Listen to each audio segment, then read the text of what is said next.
जय आदिवासी, जय वाल्मिकी, जय राघोजी। मी परमेश्वर पाटील भीमलवाड, आझाद आदिवासी कोळी सामाजिक संघटना महाराष्ट्र राज्य, महाराष्ट्र प्रदेशाध्यक्ष। आम्ही युवा प्रदेशाध्यक्ष रोहित भोईनवाड यांच्या म्हणण्यानुसार नेतृत्वाखाली भक्तिशक्ती जागृत मोहीम राबवत आहोत आणि या ठिकाणी आमच्या भक्तिशक्ती मार्गाचा शेवटचा टप्पा आहे।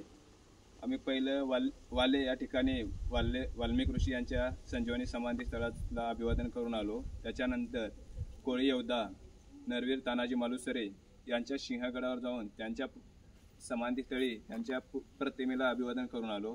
त्याच्यानंतर आमच्यासाठी कोळी अभिमान वाटणारा असा हा स्थळ कोळी महादेव चौतरा शिवनेरी किल्ल्यावर सर्वात उंच आहे आणि या कोळी महादेव चौतऱ्याच्या ठिकाणी आम्ही या ठिकाणी स्वच्छता मोहीम आणि त्या ठिकाणी पूजन वगैरे करून अभिवादन केलेलं आहे। या आपल्या कोळी महादेवांचा इतिहास खूप मोठा आहे, पण हे जातीवादी राजकीय नेते राजकीय पक्ष आमच्या कोळी महादेवांचा इतिहास झाकण्याचा प्रयत्न केला जात आहे।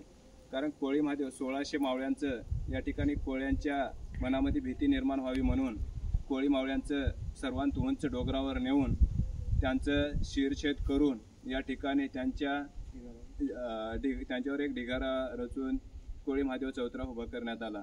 एक संपूर्ण महाराष्ट्रातील कोळी समाजासाठी कोळी महादेव लोकांसाठी एक अभिमानाची गोष्ट आहे। कारण आपला स्वराज्यासाठी 50% कोळी महादेव मावळे होते स्वराज्याच्या लढ्यामध्ये, पण तेव्हापासून कोळी महादेव हे आदिवासीमध्ये येतात किंवा अनुसूचित जमातीमध्ये येतात म्हणून काय त्यांच्या मनात काय वैर आहे आमच्याबद्दल माहिती नाही, पण आमचा सर्व ठिकाणी इतिहास झाकण्याचा प्रयत्न हे राज्यकर्ते करत आहेत।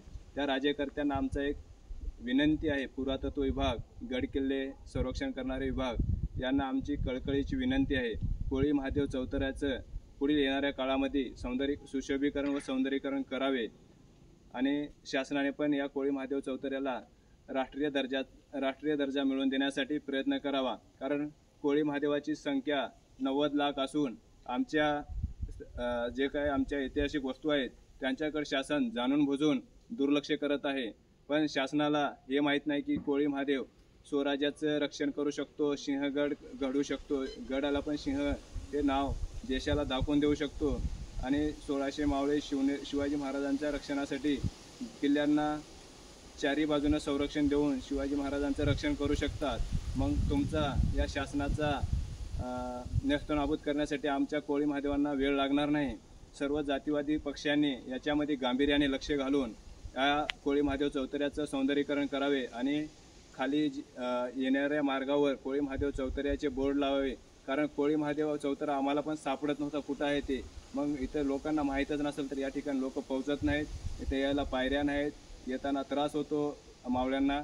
त्यासाठी या ठिकाणचं सर्व पर्यावरण स्थळ म्हणून घोषित करून राष्ट्रीय दर्जा मिळवून देण्यासाठी शासनाने प्रयत्न करावा। आम्ही जुन्नर येथे या आमचा असंतोष व्यक्त करून त्या ठिकाणी आम्ही निवेदन देऊ, तहसीलदार व पुरातत्व विभागाचे कोणी असेल त्यांना निवेदन देऊ आणि पुढील रणनीती ठरवू। आमच्या समाजाच्या इतिहासाकडे दुर्लक्ष केल्यास शासनाला याचे परिणाम भोगावे लागतील। शासन कोणतेही माहीत नाही, निवडणुकीचा काळ आहे, निवडणूक झाल्याच्या नंतर आम्ही कोळी महादेव मावळे काय आहे ते दाखवून देऊ शासनाला। एवढे बोलून 2 शब्द संपवतो। जय हिंद, जय वाल्मिकी।